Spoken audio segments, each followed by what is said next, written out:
Hai sahabat Premier, saya Dr. Esi, spesialis jantung dan pembuluh darah Rumah Sakit Premier Bintaro. Kita bertemu lagi di program Tanya Dokter. Pada hari ini sudah banyak pertanyaan yang masuk tentang diabetes dan juga penyakit jantung. Akan saya pilih 3 pertanyaan dan akan langsung saya jawab pada program hari ini. Oke, pertanyaan pertama dari @i.k.kim97. Dok, apakah diabetes juga mempengaruhi terbentuknya aterosklerosis atau penumpukan lemak di pembuluh darah yang dapat menyebabkan gangguan pada jantung? Dan berapa lama proses atau waktu yang dibutuhkan untuk terbentuknya aterosklerosis? Apakah dimulai dari usia muda atau bisa pada usia tua? Wah, ini pertanyaan menarik dan sepertinya Ikim ini mungkin mahasiswa kedokteran ya, karena bahasanya juga bahasa medis yang dia pakai. Oke, kita bahas mengenai penyakit jantung koroner. Memang kita tahu penyakit jantung koroner itu disebabkan karena sumbatnya pembuluh darah yang diakibatkan proses aterosklerosis atau penumpukan lemak di dinding pembuluh darah. Dan pada pasien-pasien diabetes, proses terjadinya aterosklerosis semakin cepat terjadi dan banyak faktor-faktor inflamasi atau peradangan pada dinding pembuluh darah jantung tersebut yang mengakibatkan plak itu mudah terjadi rupture atau pecah sehingga akan mencetuskan serangan jantung.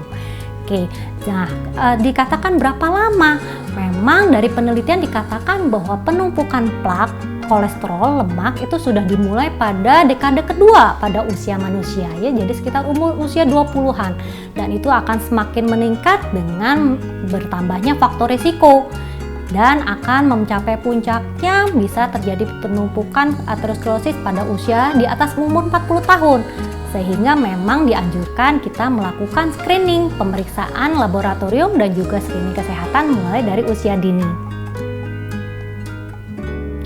Oke, pertanyaan kedua dari @net.aliat22. Dok, pada anak dengan diabetes tipe 1, apakah akan berisiko mengalami komplikasi ke jantung? Dan bagaimana peran orang tua untuk mensupport pemulihan anak dengan diabetes tipe 1 dan mendukung tumbuh kembang anak dengan optimal? Wah, ini pertanyaan yang sangat bagus sekali. Kita mengetahui bahwa memang diabetes mellitus dibagi menjadi 2, yaitu tipe 1 dan tipe 2. Pada diabetes tipe 1 terjadi suatu proses autoimun yang menyebabkan sel beta pankreas mengalami kerusakan sehingga tidak dapat memproduksi insulin secara cukup.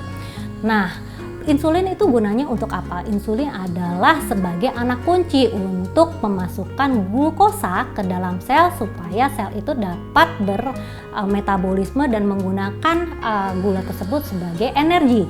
Nah, jadi kalau insulin mengalami kekurangan, maka gula darah ataupun glukosa akan beredar bebas di dalam darah.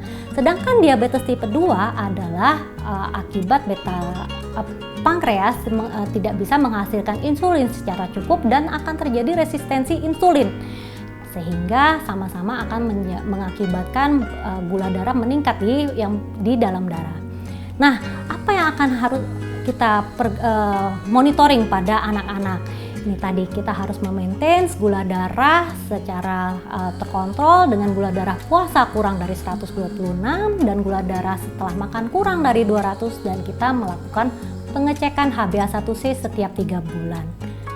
Kemudian yang harus kita upayakan untuk anak-anak tumbuh kembang dengan baik adalah memaintain berat badannya supaya tidak terjadi obesitas, olahraga secara teratur ya. Kemudian kita juga melakukan pemeriksaan pada organ-organ lain seperti mata dan juga faktor-faktor risiko yang lain seperti kolesterol dan sebagainya.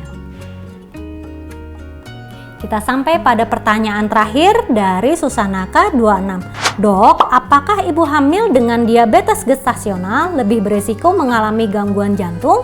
Dan apakah ada dampak dari diabetes gestasional terhadap janin seperti mengalami kelainan jantung bawaan? Dan bagaimana mengontrol gula darah selama kehamilan, juga bagaimana asupan glukosa selama kehamilan? Ini pertanyaan yang bagus sekali ya. Apa itu diabetes gestasional? Diabetes gestasional adalah peningkatan gula darah lebih dari 200 pada masa kehamilan yang sebelumnya tidak terjadi.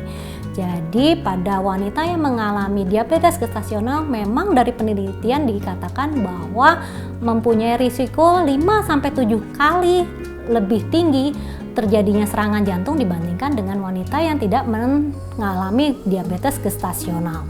Maka apa yang harus kita lakukan untuk mengontrol? Jadi pada wanita yang menderita diabetes gestasional maka harus dilakukan kontrol secara ketat oleh dokter penyakit dalam, dokter kebidanan, dan juga kita akan mengkonsulkan ke bagian gizi. Dan jangan lupa untuk melakukan screening untuk penyakit jantung koroner setelah melahirkan ke dokter jantung. Dan bagaimana untuk apakah bayi akan mengalami kelainan jantung bawaan? Kita katakan di sini tidak, tetapi memang bayi yang lahir dari ibu yang mengalami diabetes gestasional akan mendapatkan berat badan yang lebih besar, bisa lahir dengan berat badan lebih dari 4 kg. Demikian jawaban dari saya. Terima kasih. Demikian 3 pertanyaan terpilih yang sudah saya jawab dan nanti akan dihubungi oleh admin untuk mendapatkan hadiah yang menarik. Dan untuk pertanyaan yang lain akan saya jawab melalui kolom komentar. Saya Dr. Feptusia Puspitasari, spesialis jantung dan pembuluh darah, Rumah Sakit Premier Bintaro. Sampai jumpa.